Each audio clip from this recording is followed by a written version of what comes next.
Inside New Orleans Sports with Eric Asher is underwritten by... At Villere's Florist, we deliver the magic of flowers 7 days a week to the North Shore and South Shore in the New Orleans area.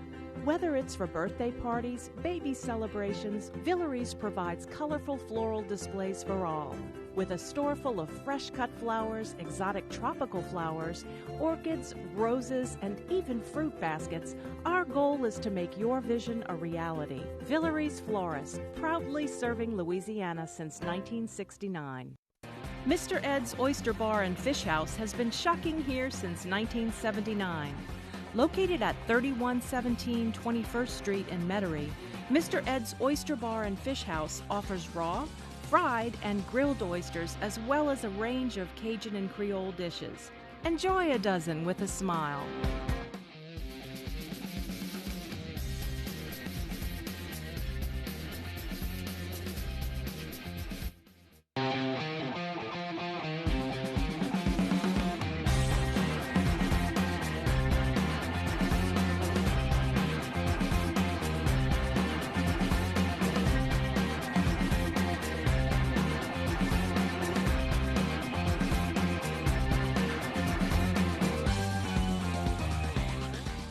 Good evening and welcome to another edition of Inside New Orleans Sports. I'm your host, Eric Asher. We're live from our Pontchartrain Production Studios. Hope you're having a great day.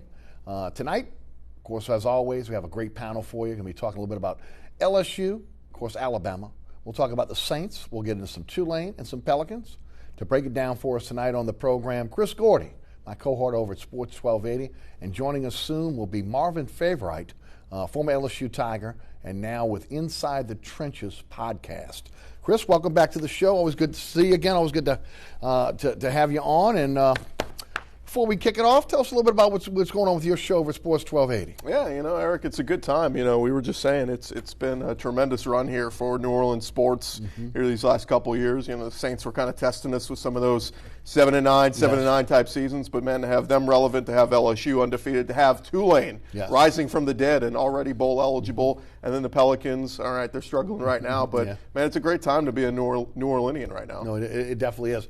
For those that are not aware, and they should be, well, your time of your show and kind of let them know a little bit about it. Yeah, daily, Monday through Friday, 10 a.m. to noon on Sports 1280, the old Duncan Holder time slot. But I got a great spot. I get to set up the audience for you every day in the midday. And thank you for doing that. I certainly appreciate it. We're going to get into LSU and Alabama in a moment, but let's quickly talk about Tulane and what they've been able to do thus far.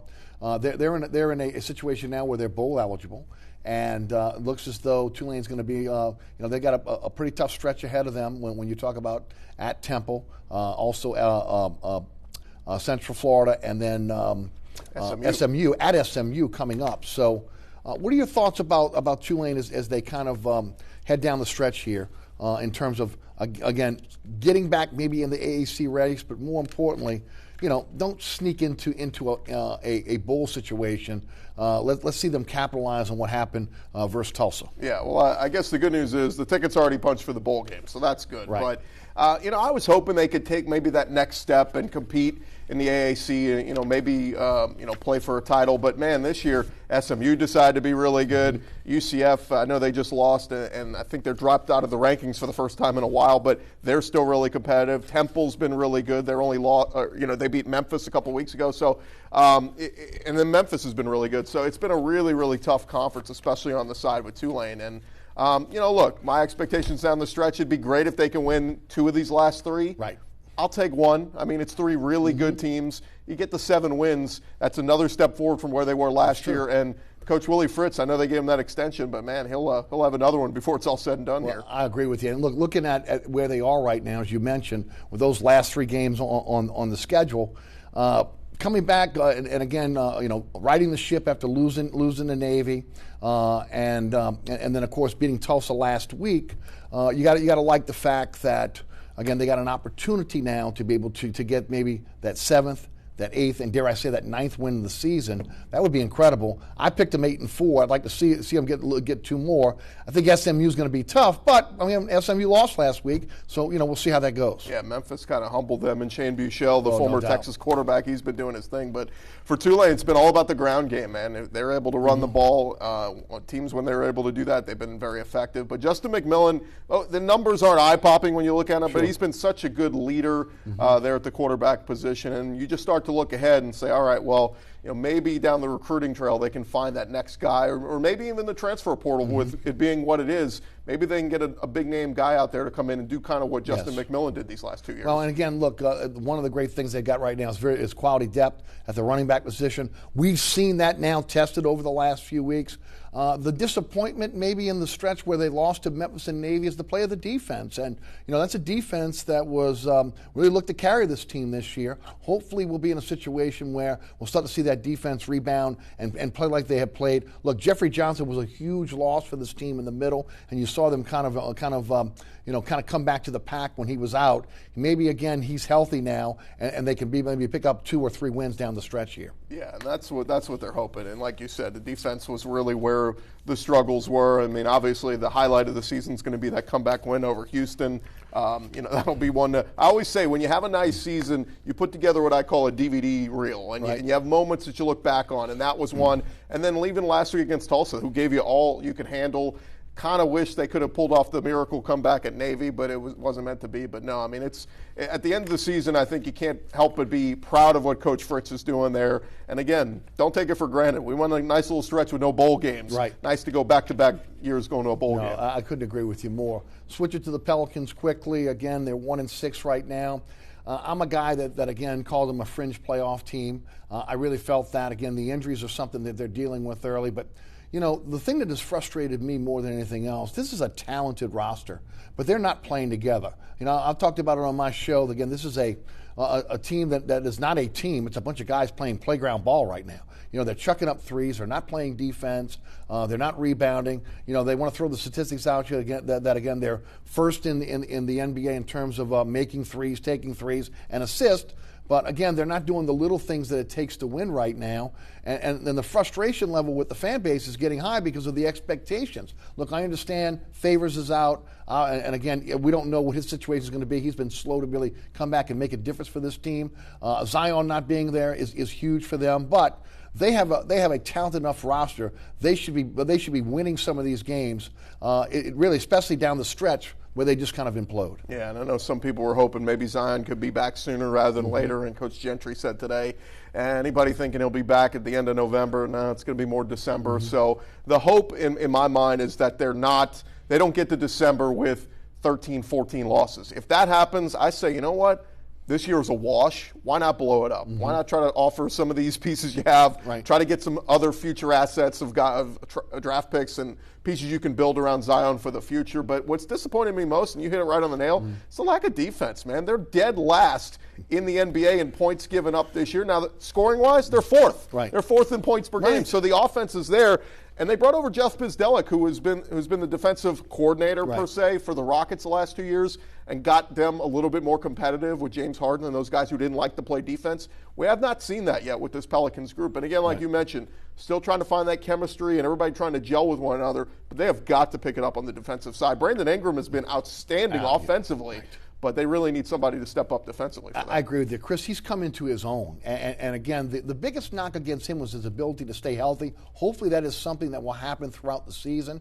But he's a guy that, again, on the floor can get his shot anytime. Again, he's been a guy that's not afraid to take a mid-range shot, which it seems like this team's allergic to. Also a guy that's willing to go to the basket. Again, another thing this team doesn't do consistently well. When they are attacking the rim, they are a good team. They can win. They can play with most of the teams in the NBA. The problem is this team doesn't want contact. They don't want to be physical, and they seem to settle for the three-point shot. Again, I'd love to see the analytics on how many of these assists that they have, or just one pass assist where they're coming across the half court and they're passing to someone and they're shooting up a three-point shot. Yeah. They're not moving the basketball, and of course in this offense, when it's done correctly, again, you move the basketball. You have constant movement. We're not seeing that right now. Yeah, and I think part of that starts with Lonzo Ball. There's been some times and moments so far. I know the season's young, but there's been moments where he doesn't look engaged. And so if I'm Alvin Gentry, I got to play tough love with him and go, look, if you're not going to be fully engaged while you're on the court, go sit your butt on the bench. Sure. The other part is Drew Holiday. You know, he was banged up a little, missed a little time, but even he struggled to kind of find his offensive shots. So I know it's going to get better. I know it's not going to, the numbers aren't going to stay where they are all season long. But again, got to improve defensively, and we need to see Drew Holiday get back to being what he was, because we saw it just 2 years ago. In that playoff series against Portland, he was outstanding offensively and defensively. I'd like to take both of those points. This situation with Lonzo Ball is frustrating because he is one of the premier passers in the NBA. He has incredible court vision, but yet again, he seems to be settling for three-point shots. He is at his best when he is attacking the rim and getting guys involved. On the other hand, when you look at Drew Holiday, it's almost like the pressure right now that Griffin has put on him, saying this is Drew's team, has really kind of gotten to him a bit. You can say maybe it's the injury, but he's not the same player right now. When this team is playing at its best, he is on the floor playing good defense. They play decent defense when he's on the floor. He's got to be, again, the catalyst for the defense, but he's also got to make smart decisions on the offensive side of the ball. And I got to be honest with you, at this point, he's not the same guy he was last year. He's not the same guy he was during that Portland run in the playoffs. And look, he's a guy that's 30. I'm not saying he's a declining player, not at all. Again, this is a chemistry issue with, again, a brand new team. But someone has to be able to, again, take control from a player standpoint on this team. I've asked the question over and over again the last few weeks after watching every single minute of every game. Who is the alpha male on this team? Right. Who is ultimately going to stand up and again, look the other players in the eye and say, look, you know what, we have to do this, we have to do that. Rajon Rondo did it when he was here, when they made that run that you spoke about. We haven't seen that here in New Orleans really since the Anthony Davis era. Yeah, and J.J. Redick is a guy who's a veteran who's been around a while. The hope is maybe he could be that vocal guy in the locker room. But again, like you mentioned, there are so many new pieces. Derek Favors, we have not seen consistency from him yet. So one thing I have been impressed with, at least, you know, with the loss of Darius Miller before the season, I was like, man, they're really going to struggle to find some outside scoring off the bench. But J.J. Redick's been good. Josh Hart has been good. Melly's been really good. So I haven't really seen the issues there, and that's why they're fourth in the league in scoring. The offense is there, the defense is not. No, it's not, and it starts up front. Again, the inability to be able to protect the rim, the inability to be able to protect the paint. We're not seeing that. And again, that's a byproduct of maybe not having Favors on the floor, but at the same time, and also Zion, let me put that out there too. At the same time, then you have to play team defense, and they haven't done it. My question to you is, look, there's been a long leash when you talk about Alvin Gentry, even with the new regime here. Again, he was a favorite of Gail Benson, was kind of a package deal from what my sources tell me in coming in here. David and Griffin and him had a relationship. He said he wouldn't have taken the job if he couldn't keep Gentry. I think that is just talk for the media and the fan base.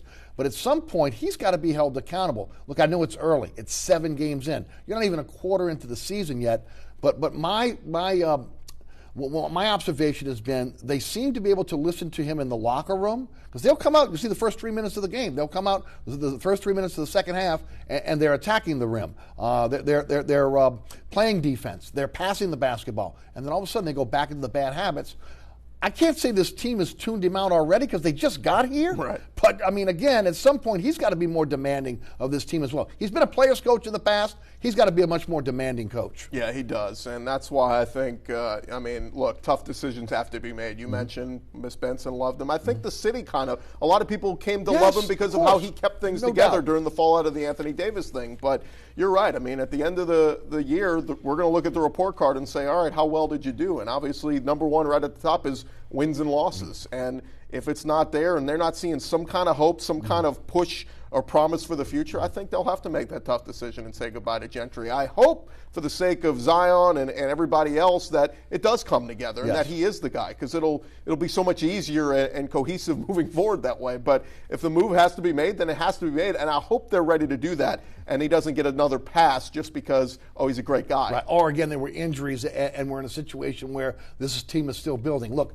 I understand that when Griffin came in and he put this team together, this was a team that, again, they're not going to want to see this team peak until maybe Zion's third year in the league. And a lot of us thought that, again, because of the talent of this team, they had a chance to vie for the A seed, especially when you look at now the Warriors falling back. There's an opportunity there. But, unless they start playing as a team, they're not going to do that. And, look, the biggest problem they got right now is really the lack of a true center. I mean, honestly, Jackson Hayes has come in, and he's been the best 5 for this team thus far, and he's swimming. He's going out there just basically on pure ability. Yeah, and Jahlil Okafor, no offense to him, right, but he probably wouldn't start for any other team no in the doubt. league. So they need to get it figured out quick. I know easy to overreact at 1-6, but man, this thing could be 2-8, right, 3-10, and then suddenly you're going in territories you don't want to be. Well, and then it's hard to come back from. Right. Again, when you're talking about getting on, and we've seen this before, it's very difficult to get into a hole early in the NBA and then to dig yourself out. Matter of fact, historically, it just hasn't happened.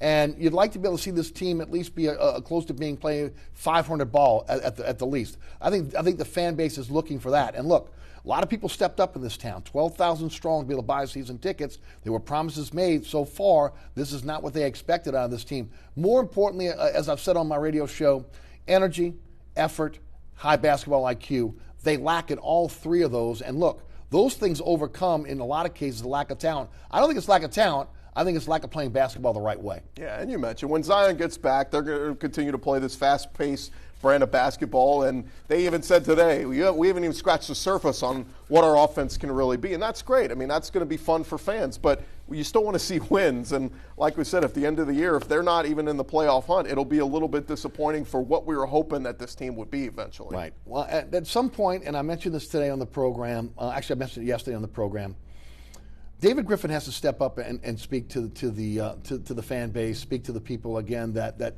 entrusted him, that bought into David Griffin and brought into everything he was doing. He has been eerily silent again through this, and again, it's 7 games. Right. But just the way they're playing, you would think at some point he would step out, either calm the masses, say he's not going to, throw out something that would be, a lack of term, a coming to Jesus moment for the team, wake them up. Actually, he's the guy, the reason why all these players are here. And at some point, whether he's doing it privately or publicly, he's got to step out and be able to let the fan base know what's going on. I'm surprised that has not happened yet. Maybe it's because he doesn't want to panic with only 7 games in. But at some point, you got to get the attention of this team because, again, Chris, I don't think it's a lack of talent situation. I think it's a lack of playing basketball the right way. Yeah, and again, I think they have a great coaching staff that they've assembled. As we know, Chris Finch, the offensive assistant, who's kind of like the offensive coordinator, and then, like we said, Jeff Bisdelic as the DC. So I have faith in those coaches to get it right. Again, it's on Alvin Gentry and getting the team and coming together. But look,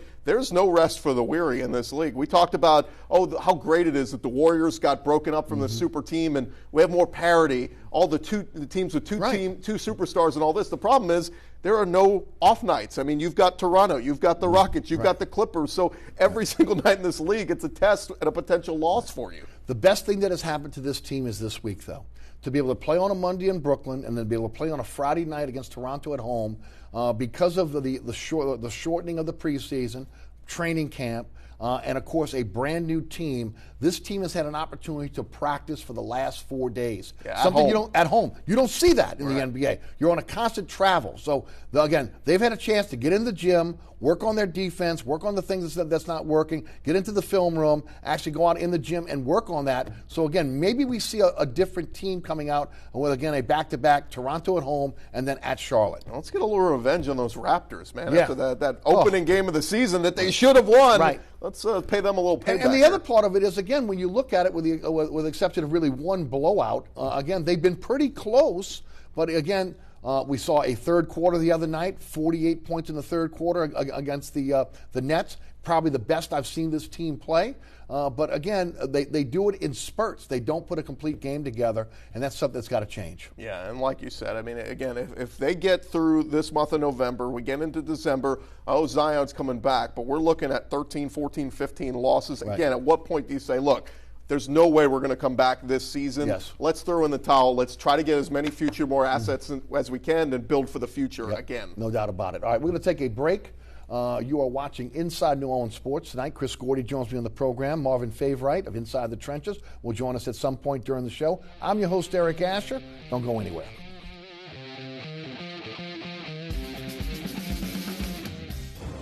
Good game plan is the key to success. When my team hits the field, we always have a game plan. You should take the same approach with emergency planning. That's why Coach O and I urge you to get a game plan to make sure you, your family, and your pets are safe this hurricane season. Visit GoSEP's GetAGamePlan.org and download the new and improved Get a Game Plan app for important emergency planning information and tools to keep you safe. Take advantage of the time you have before an emergency. Finalize your plans. Have 3 days worth of supplies and other essentials in your emergency supply kit. Contact your parish OEP office if you have medical or transportation issues that will make it difficult to evacuate. You play an important role in making our emergency plans work. Take the time to learn your responsibilities. Like I always say, one team, one heartbeat. Burkhart's Air Conditioning, Heating, and Refrigeration has been family-owned and operated since 1989. Burkhart has energy-efficient solutions and offers brands such as Mitsubishi ductless AC units and Amana, the only manufacturer with a lifetime unit replacement warranty. Burkhart's offers maintenance bundle packages that include servicing your AC, generator, and tankless water heater. For more information on the services Burkhart's provides, visit acpromise.com. Burkhart's Air Conditioning, Heating, and Refrigeration, providing comfort for life. Located at 3701 Iberville Street in Mid-City is Katie's Restaurant and Bar. Open 7 days a week, Katie's offers daily specials for lunch, dinner, and Sunday brunch. Serving New Orleans cuisine such as fried shrimp platters, grilled redfish, and a fully stocked bar. And don't forget about our expanded event seating and local entertainment. Featured on the Best of Food Network's diners, drive-ins, and dives, Katie's Restaurant and Bar. Welcome back to Inside New Orleans Sports. I'm your host, Eric Asher. Tonight, Chris Gordy of Sports 1280 and former LSU Tiger. Is there ever a former LSU Tiger? Marvin Favorite joins us from inside the trenches. Marlon, welcome to the show. Good to have you down. And if you would, we always like to start the show off with our new guest, telling the folks about what you're involved in. Let us know a little bit about your podcast and everything else you're doing. Well, Inside the Trenches podcast, they can find it on iHeartRadio or you can check it out on iTunes. Basically, it's sports and entertainment. We have some good music coming in and out of the show, but we talk about some of the hottest stories in sports. And also we get entertainers on every once in a while to talk about what they have going on. Right. And you're involved in the LSU Sports Network as well? Yes, third year. Enjoy it, man. Really great on campus right now, right? Hello, somebody. They're rolling, right? Yes, indeed. So, I love my job with LSU. Me, Brandon Taylor, and Hunt Palmer we're on. So it's great. It really is. Good deal. Now, were you recruited by Les Miles or Nick Saban? Talk about your time at LSU. Good question. So Les Miles recruited me when he was out in Stillwater at Oklahoma State, and Coach Saban recruited me at LSU. So lo and behold, I chose LSU. It just so happened that Coach Miles came the next year. So I'm one of those players that has 1 year with Coach Saban, right, and 4 with Coach Miles. Right. Well, how is that to be coached by Saban? We hear that all the time again how tough the taskmaster Saban was. Talk about that and maybe the difference between what it was between Miles and Saban. Well, the difference, what Coach Saban brought to the table was very unique, and you see it every week in his teams that he put together in and year out. The conditioning program was tough. It really was. Not saying that Coach Miles wasn't tough, but it was a little tougher. I remember that first summer wasn't a joke at all. The practices were quick with Saban. They were a little longer with Miles. So that was the two differences between the two guys. But both great coaches in their own way. Coach Miles, for what we're doing right now, Chris will tell you, he was really good, man. Really great combo guy. Coach Saban, he was more direct, straight from the hip, strictly business. You barely got him to crack a smile. So, both guys are unique and saw some success at LSU. Let's talk a little bit about the college football selection committee, what they were able to do this past week. Ohio State number 1, LSU number 2, Alabama 3, Penn State 4, Clemson 5, Georgia 6. Of course, LSU and Alabama play this week. Ohio State and Penn State play next week. Really looks good for Clemson and Georgia at this point, kind of sitting back and watching those 4 teams beat each other. Chris, I'll go to you first. They went with the eye test. Again, in the past, it's been about strength of schedule. I talked about it all week on the radio. Since the selection committee came out with the poll, it's almost like they dismissed the win against Texas. They really did. And Rob Mullins, who's on the selection committee, when he was on ESPN, he was talking out of both sides of his mouth. 1 minute it was about, oh, look at this resume win. Look at this resume win. And then when it came to Ohio State, well, they just passed the eye test. Yes. They look like the number one team to me. And it's like, all right, well, which one is it? And when he brought up LSU, he said, man, they got 2 great wins against Florida and Auburn. I'm going, hello, yes. Texas was the number 9 team on the road in Austin, but we're ready to discredit that because, they lost to TCU and they lost a tough one to Oklahoma. But in my mind, a win matters when you win there. Yes, it's in a when vacuum, you get that win. And I can even argue that LSU maybe crushed Texas's dreams so bad that they fell apart after that. So it is silly to do that. And then Ohio State, second week of the season, they whip up on Cincinnati. What is it, 42-0? Nobody says anything. Well, after the fact, Cincinnati starts to get good. They're now at 7-1 in the top 25. Everybody's going, what a great win that was. Well, okay, at the time, nobody said jack about what they did against Cincinnati. So, again, it's silliness. My buddy kept saying, none of this matters, and I get it. It'll matter at the end of the year. But what does concern me, though, is LSU starting at number 2. If they lose this game against Alabama, how far will they fall, and can they still stay in the playoff hunt? Now, everybody will tell you, yes, they will, but all they have left on the schedule after this is Ole Miss, Arkansas, A&M. Nothing really sexy that's going to vault them up and go, man, what a win over Ole Miss. I agree. So I wonder how far will they fall if they do lose a close game to Alabama, and can they stay in the hunt? Marlon, your take? Well, I kind of feel Chris on that one in regards of, hey, we had 3 top 10 wins. Why aren't we the clear number 1? Okay, they won against Ohio State, won against Wisconsin. That was a big win. But, I mean, if you look at our strength of schedule, going on the road to Texas, having the number 6 Florida come into town, Kevin still put together one heck of a defensive plan against LSU, and we still get through that. I think we faced the best defense thus far with Auburn. So I think the committee got it a little wrong. In my opinion, I think if LSU 1, then I would probably go Ohio State 2. Alabama 3, and then Penn State, Clemson, pick your poison. Georgia looks good at 4, but they definitely got the number 1 spot wrong. Yeah, sure. I agree as well. And look, when you look at Texas's schedule, what happened? Again, they lose to LSU. They lose by 7 to LSU. They lose by 7 to Oklahoma. And then that's kind of where again, a lot of where they really started to do the free fall. They got injured. They are basically playing backups, playing freshmen. They're playing guys that are underclassmen that weren't supposed to really have a large part of their defense this year. They're devastated on defense. They beat Kansas by 3, and then of course they come back and they lose again to TCU by 10. So when you look at LSU's resume, again, looking at the situation with Texas right now, to me, the 2 top 10 teams that they lost to, really 2 top 5 teams at this point, they only lost by 7 points. Yeah, the only thing I'll give the selection committee credit for when they talk about Ohio State being the more complete team is look at Ohio State's wins. They have been complete and dominant the whole way through. LSU, they kind of stubbed their foot against Auburn, and that's a game where they had their chances, but they squandered them with silly mistakes, penalties, turnovers. They should have beat Auburn by 20 points. They didn't. Same thing with Florida. They beat Florida by 14, but Florida was in that game all the way into the 4th quarter, and they give up a ton of yards to them. So I kind of agree from that standpoint. If you want to be nitpicky and say, against 2 of the top 10 teams that LSU played, they didn't look spotless like Ohio State did, and maybe if you want to give them the edge in that, I guess. But again, in my mind, LSU's still the best team. Well, LSU's the best team. The bottom line, they earned it. We have the best quarterback. I think when you look at Ohio State, you look at Chase Young, he's up for the Heisman as well, and then you have Fields on the other end who's up for the Heisman. So they're like, well, they have these 2 impact players. That's the only thing I can see, because if you're looking at it from strength of schedule, it's a no-brainer with LSU. An interesting convo I just had with a buddy, Andy, of mine. It sounds weird, and I definitely don't agree with this, but he's like, if LSU loses, they're in a better position. And I didn't want to entertain what he was saying at first, but I get what he's saying. It's almost the Alabama rule. You know, Alabama, they'll lose, not go to the SEC championship, let those 2 beat up on themselves, and then slide in and just so happen to win the whole deal. So do you see a scenario like that playing out? No, man, because everybody out there in Tigerland want to see us beat Alabama this year. So I don't like that scenario. But it's almost being at the top of that list puts you in a very uncomfortable position sometimes. Yeah, and look, to Chris's point, the problem is who you play after Alabama. At Ole Miss, taking Arkansas at home, and then Texas A&M.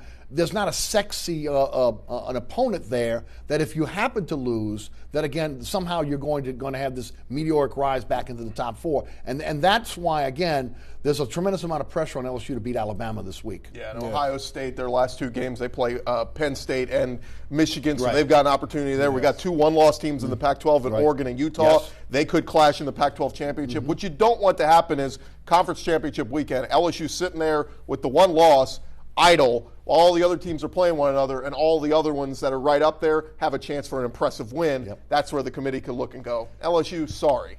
Let's talk about this matchup between LSU and Alabama. So much different than, again, the one in 2011. To me, this is a situation where, again, you look at both offenses. I think it's kind of a wash here as far as the offenses go. The question is, again, on the defensive side of the ball, again, how LSU is going to match up against that offense against Alabama. And I can say the same for Alabama's offense against LSU. Talk a little about LSU's offense and how you think they'll attack the Alabama defense. Yeah, I think we're going to know early on. I mean, to me, it all relies on the LSU offensive line. That's where they have gotten whooped in recent years, and that's where Coach O said that's the priority where we need to improve. Now, the bad news is if you go look at the film from last year, it's a lot of the same guys who played in that game for LSU are on the offensive line again this year. But the hope is that, one, they've gotten better and improved from last year to this year, which it looks like they have, and 2, there's no Quinnen Williams on the defensive line for Alabama that you need to worry about. He lived in LSU's backfield last year. Joe Burrow, we don't even know what the game plan was last year because they couldn't even get to it because they couldn't even get to the passing game. So the hope is that the offensive line holds up, and we know if Joe gets time, even with pressure in his face, he's able to make those throws down the field and utilize those receivers. But I think Thaddeus Moss is going to come up big in this game. The dynamic pass-catching tight end, the Alabama of freshman linebackers, can they cover a big guy like Thaddeus Moss down the field? Who knows, but we're going to find out on Saturday. Your thoughts on again, how the LSU offense against the Alabama defense, and then I'd like to get into something else about how this is going to be, like your podcast is, in the trenches. But talk a little about your thoughts. Well, I think this LSU's offense, like they've done all year, is going to nickel and dime them up the field, passing them, pass first before run, going to make them force a safety into the box, and then that's where we try them over the top. That's all this LSU's defense done now. Again, Auburn challenged us the most at that. I mean, they stacked the linebackers, went a 3-man front.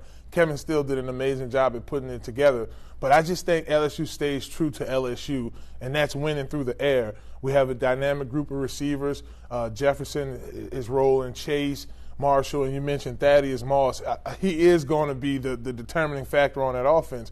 But I want to mention Clyde Hilaire as well, man, because he's a good running back. He's definitely improved each week, and he's going to be the X factor in this game for sure. I agree with you.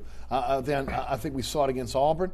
I think the same thing can be said on Alabama's side with Najee Harris. I think that everybody's overlooking the running backs in this game, and I think that the running game at the end of the day could be a big part of this of who is going to win this game. Well, I do want to ask you, this is something that I've talked about a lot on my program. We keep hearing the difference between the LSU and Alabama teams are in the trenches. And the ability for Alabama to be able, year after year, to be able to recruit the 5-star, the best in the country in the trenches on the offensive and defensive line. LSU, for the most part, 3 and 4 stars, some 5 stars, but mostly 3 and 4 stars. The question I've asked, and of course you've been in the trenches, so you know, is there an opportunity for the LSU coaching staff to be able, at this point, having these guys for a few years, to be able to coach these guys up so they can compete against the 5 stars of Alabama? Now, we know that Alabama offensive defensive line is not what it was last year, whereas, again, LSU's got some returning starters. Talk about that, the ability, again, in the weight room, in the training room, coaches, can they bring them up to that level? They can. I think they can. In the last 2 years, LSU's done a better job at recruiting and keeping the talent in state on the defensive line to get particular. So what Alabama has done, and Quinn Williams, that's a really good example. Right. This guy started 1 year for Alabama, but he was able to stay there. Saban has been having 8 and 9 rotating 5-star, 4-star athletes coming off of that line, and no one wants to transfer. Like, everybody's okay with sitting there and waiting for their opportunity. Coach Ed Ogeron is starting to get to that, starting to get guys. It's a few guys in the state of Louisiana right now, Jaquelin Royal from from U High who's committed to LSU. It's a kid right now at Hornville. He looks spectacular right now. Adonis Furlow, he's been balling, a guy we work with over in the summer with Concord Sports, me and Skylar Green. So if we can continue to keep guys with that type of talent in state, that's all we did back in 07. Yes. You know, we all stayed in. We was very selfless. Chris will tell you, man, we were rotational starters. Like, no one had a superstar role outside of Glenn Darcy, and then Tyson became a star later on. But other than that, you have 4- and 5-star defensive linemen, the Elwoods of the world, Drake Nevises of the world coming in, and that's how we were able to be successful inside the trenches. Same questions for you, Chris. Is there ability at this point, looking at this game, based on what Alabama has in the trenches, LSU has in the trenches, that they can match them in terms of talent?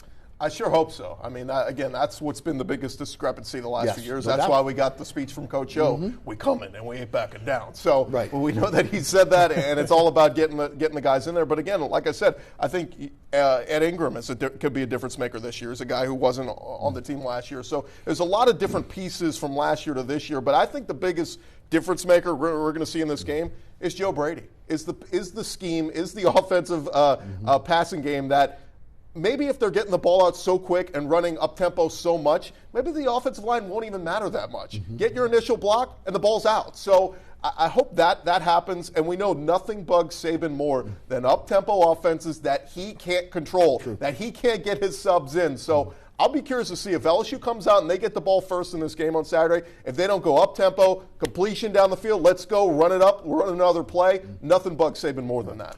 Tua is injured. Okay, we know he's going to play. He's a guy that, much like a Russell Wilson, can make time with his feet, whether he decides to run the ball, but he likes to be able to make time with his feet to be able to get the ball downfield.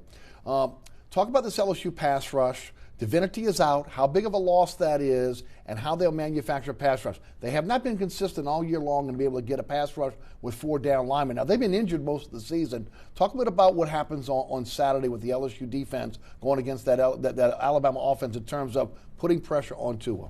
Well, you mentioned Michael Divinity being out. He was the best pass rusher we had.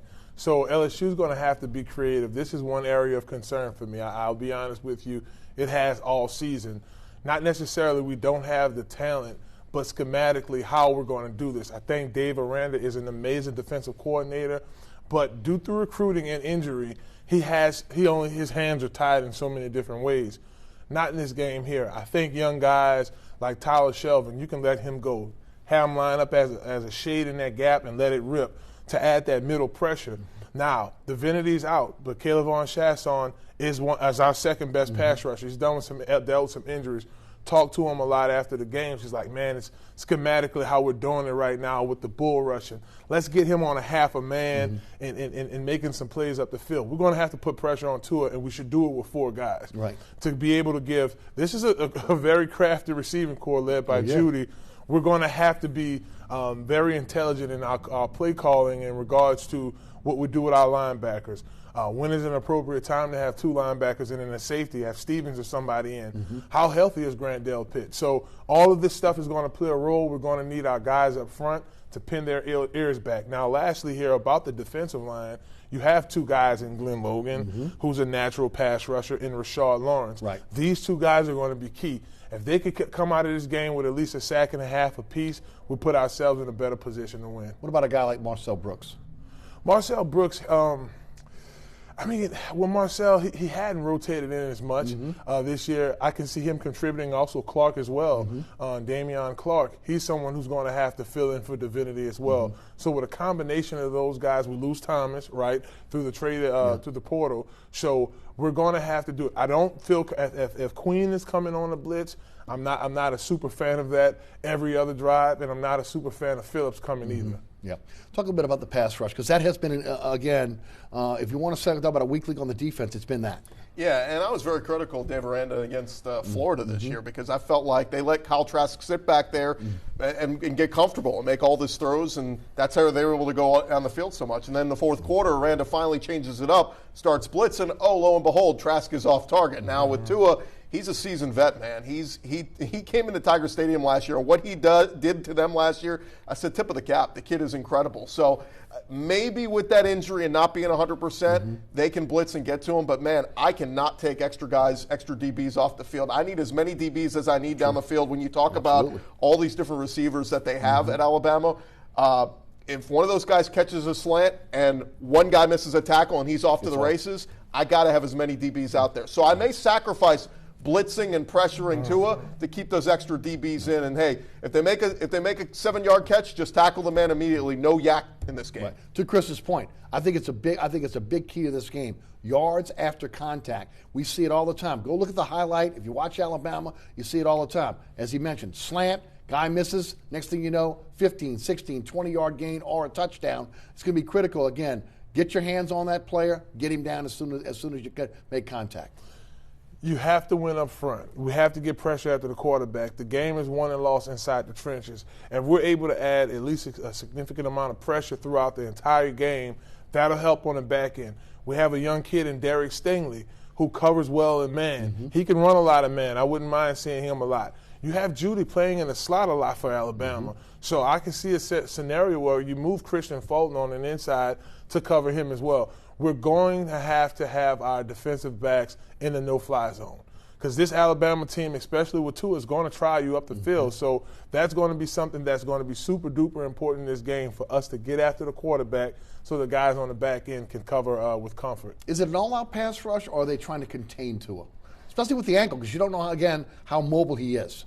Well, you want to make sure. I'm not a super fan of Rashard Lawrence or Glenn Logan being the guys on the edge. You want to have your guys that have speed that can cover and keep Tua inside that tackle box. So that's what Caleb Von Chasson's going to play a major role, and a guy like Damian Clark is going to play a major role of keeping him in that butter box, baby. Hello, somebody. You're going to have to definitely keep him back there. And now he's scanning the field. He can't, because if he could roll out, he could create more time, and then now it's harder for defensive backs to cover.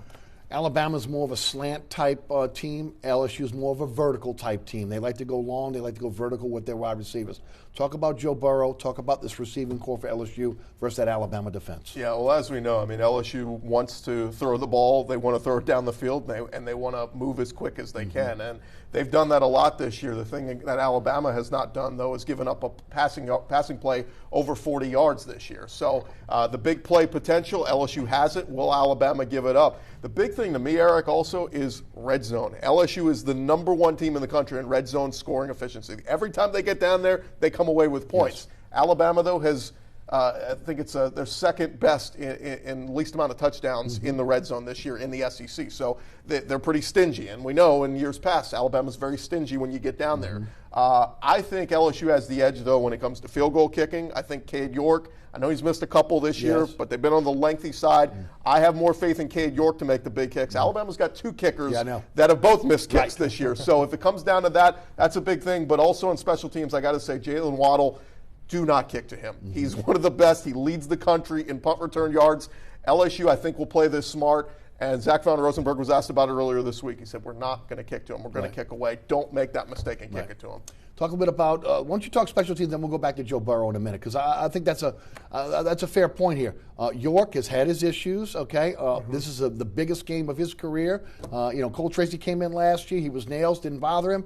You got a freshman kicker going into Tuscaloosa. You've been in that position before. That's a tough place to play. It's a tough place to play. And you want the offense to be so efficient that you don't have to rely on the kicking game. But in a game like this, we know the truth. It may come down to a field goal for a win. So in that case, you want to make sure, again, if you're York, just to approach this with ease. I know this stage is a little difficult, but if it's one of those situations to where it has to come down to a field goal win, you want to make sure you handle your business. I want to look at another element on special teams that really stands out to me. I watched Derek Stingley at Dunham High. The kid got have some wheels, and he can return. Right. So it's no secret why they still have him back there. That could be another element that really helps us out. What if we do need some really good yardage on offense, or if he houses it back against Alabama as a freshman? Right. So that's the punt return is an element of special teams where some yards after the catch will matter, or he may be able to house it. I'm with you. I've just been disappointed that all season long that he's been fair catching. I mean, I would like to see, and again, a lot of that is based on the coverage, etc. But I'd like to see him get an opportunity to return some punts because I'm like you. I think he's dynamic. Let's talk about Joe Burrow, and of course we know this is a Heisman moment for both him and Tua. The quarterback that wins this game is probably going to win the Heisman Trophy. Burrow has been a great leader. He doesn't seem to be flustered at times. The fact that he's a graduate transfer and his head is into football 24/7 goes a long way. I've also talked on my radio show about the fact his father being a defensive coach. There's nothing that Joe Burrow has not seen. He was probably breaking down film like the Mannings were breaking down film early, because again he's in a situation now where he sees what's going on in front of him. He knows where his checks are. He doesn't seem to be flustered. Talk a little about Joe Burrow as a quarterback and what he's going to have to do to be able to win this game on Saturday. Well, I love the development of Joe Burrow in the last 2 years. We've been watching him close with the LSU Sports Network. Last year, he showed us he had a whole lot of potential. He did. The addition of Joe Brady, you see the difference. You see how sharp he is. LSU's going to this empty set. We've never seen that in the history of LSU football like that. I like that whole deep route threat, deep route post corners. I like the inside slants, and he's just he has a lot of poise in the pocket. He sits back there and he understands. He feels the lineman sometime now. Big boy from Auburn made what you call an offensive guard sack on that when he pushed him in the backfield. So I mean, outside of that, he's used a lot of good judgment. And back to what's the keys to winning for LSU with Joe Burrow, man, stay the course. I think what you're doing is good right now. I think you are giving LSU a lot of opportunities. You're spreading the ball around. Stay the course in what you're doing, and it'll help us in this win. Anything you can add about Burrow? 67% of his passing yards this year have come on first downs. It's about being aggressive. It's about keeping your foot on the gas pedal. And we've seen that for the most part with LSU this year. There's been a couple times where they got a little conservative or going, what the hell is this? That's not what we're used to. Right. So, especially the red zone. Yeah, keep the foot on the gas pedal here. This is what you've done. This is who you are. This is your identity. Let Joe throw and air it out. Third and fourth downs, let's go for it if it's fourth and manageable. So that's what I want to see from LSU. Be the aggressor here. Don't let Alabama be the bully, because if they do, you're going to lose this game. Always here. Give Saban 2 weeks to prepare. He's going to win a game. You played under Saban. Talk about 2 weeks to prepare for Saban, but also now a different LSU coaching staff with Ensminger and Brady, Aranda. 2 weeks to prepare for them. Both teams kind of on an even keel there in terms of time. But let's talk about, again, what it means for the programs right now with 2 weeks to prepare for this game. Well, both programs know that this is going to be a physical game. So it gives them an opportunity to get a substantial amount of rest as well. Get their guys back healthy. Del Pitt, he had to get healthy. Even though Rashard Lawrence, Caleb Vaughn, and Glenn Logan and all those guys returned, they still have the nicks and bruises from those injuries. You get that freshener. Then you get to dissect a whole lot of tape, watch a whole lot of film, just do everything from being able to put in new packages. I don't think we saw all of LSU's offense. Right. I do think there's a lot of the defense is what we're hearing about Aranda as well, right? No, the defense. I think Aranda, and this may be a tidbit, and for the record, I don't know anything, right, but I do think he switches to like a four down man look and let those guys rip, because that's something that, to me, is going to be a key piece in this game, being able to, I said it earlier, get after the quarterback with four guys as opposed to bringing a linebacker, and now there's a whole two is fine in that. If you're blitzing a linebacker up, I have a tight end coming right over, boom. Right. We don't want that scenario. We want to dot all our I's and cross all our T's, so that'll be key as well. Talk about the 2 weeks to repair. Yeah, Saban's so good at disguising blitzes, disguising coverages. No, he's going to do everything he can to try to confuse Joe Burrow, and obviously he studied him a lot. It is interesting. I've heard Saban 3 times this week talk about Clyde Edwards-Helaire and playing the flat and being able to catch passes out of the backfield. That lets me know Saban's seen that on film. If I'm Joe Brady, here's the chess pieces moving. I'm going, all right, I'm going to show that and run something else. So that's really where, like Marlon said, I think LSU's going to have a trick or two up their sleeves. Not trick plays like we're used to with Les Miles, but something that they haven't shown on film yet, because we know Saban has seen all the film and he'll be ready to go. But Joe Brady, the difference maker in this one. And then let's talk about adjustments as well. One thing we've seen out of this LSU coaching staff, the ability to be able to adjust on the fly, whether it's Aranda on defense or what they're doing on offense with Brady and Ensminger. To me, that's one of the keys going forward, because we know that Saban's teams adjust. Yeah, they adjust and adapt all the time. You've seen him evolve over the years. He went from, when we were with him, he was a 4-3 guy, and that was what we ran because of his personality. Then you see a Terrence Cody and them running a true 3-4 defense. So he evolves. Ed Orgeron's about that life too. He's evolving as well. Yes. We could see it in the hires that he's made, hence Joe Brady. So I think in this particular situation, if Alabama comes out and they're at a fast pace or a different pace than what we're seeing, we'll call timeout, we'll adjust. Or at halftime, we've seen it all year. Aranda's made, especially the Florida game, made some serious adjustments. So this team is prepared and they're ready. I still, to this day, think the hardest defense that this offense is going to go against this year is Auburn's defense, and we've seen it. Wow. Adjustments.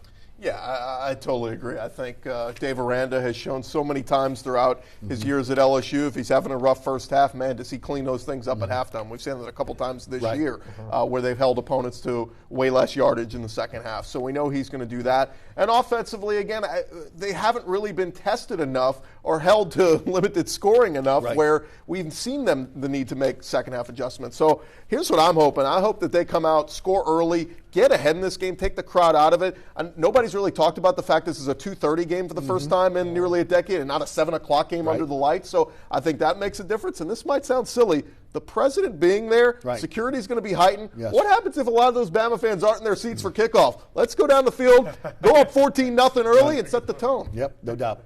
All right, we're going to go to the phone lines in a moment. Guys, again, it gets a given. Turnovers, penalties. You got to play a clean game, right?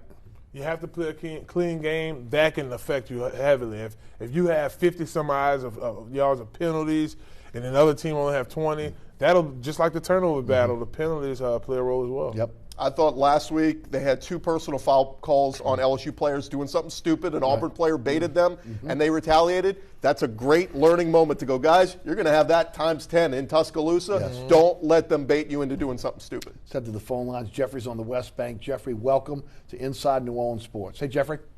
Hey, thank you for taking my call. Thank you. I believe Alabama have exceptional receivers, but there's one guy that just jumps off. He just jumps off the TV, Jason Waddle. This guy here, he's a problem. He's a problem. Right. And I hope LSU is disciplined with the tackling and technique. I would agree with that as well. Guys? Yeah, I mean, all their receivers from Jerry Jeudy to Devontae Smith, I mean, they're all ridiculous rugs. Right. So, again, that's why we say about sound fundamental tackling. We saw LSU against Vanderbilt this year slip on and so many blown and missed tackles. They've cleaned that up in recent weeks, but, man, you really got to be – Jerry Jeudy catches a ball for 7 yards. That's great. Tackle him. Don't let it turn into a big game. Yards at the contact is key. I think that's an area they really looked at during this break as well. Guys, let's get back to the tackling circuit. Let's clean that up some. So I think that they're on top of that as well. This is going to be the best matchup of receiving cores going head-to-head. So it's going to be a lot of high-flying offense for sure. Tom is in Metairie. Tom, welcome to Inside New Orleans Sports. Hey, Tom. Hey, guys. I have a couple of questions. First, I wanted to see if Favorite could put a helmet on at 2:30 on Saturday. Maybe run a few plays for us. I bet you he'd like to. Secondly, do you think it's going to be a shootout, and do you think Joe Burrow will run a lot more this game versus the previous games this year? I'll hang up and listen. Thanks, guys. Shootout? Running ability of Joe Burrow, I think we haven't seen a whole lot of it this year. He loves to run. We saw that down the stretch of last season, and we know, with the concerns with the injury to Brennan last year, that they were a little hesitant about. Plus, we found out about the separated shoulder too. Right, now. Exactly. So I would not be surprised if this is a game where Burrow ends up with 50, 60 yards rushing at the end of the day. If Bama's playing down the field, why not? Yeah. We're going to see some run-pass options. That's something that worked for LSU last year. We hadn't seen a lot of it this year, as Chris mentioned, but we will see a little bit of running out of Joe Burrow. but we'll also see a lot of Clyde Edwards-Helaire as Yes. well. We're going to see him run. He's better than a lot of people anticipate. So I just look for a balanced offense out of LSU, and I think we'll see some quarterback runs for sure. And I think it's going to be a shootout. I think it's going to be a high-scoring game. Yeah. Guys? Yeah, 34-31 is my prediction. Okay. I think LSU kicks either a game-winning field goal to win it, or Bama misses a game-tying field goal. Marlon? I have LSU by 10. I have 31-21 LSU on the road. Beautiful. Hope both of you guys are right. All right, let's turn to the Saints. 7-1 coming out the break, taking on the Atlanta Falcons.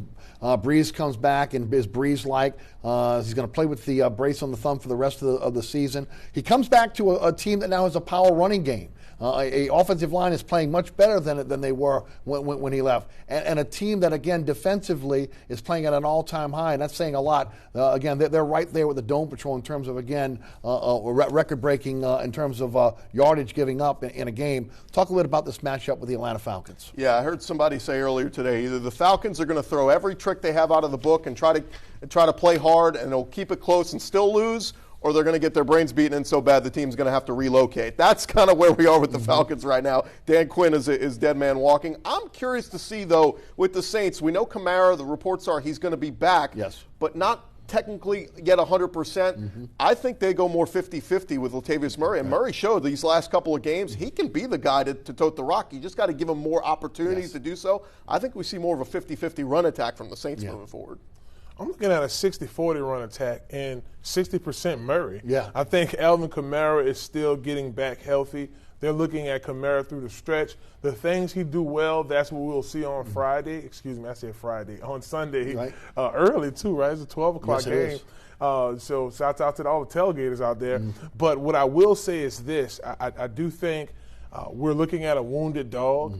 That the seat is extremely hot for Dan Quinn. He's in the corner swinging, so I think even if this team was 0-7 or 0-8, we don't want to be 0-nobody.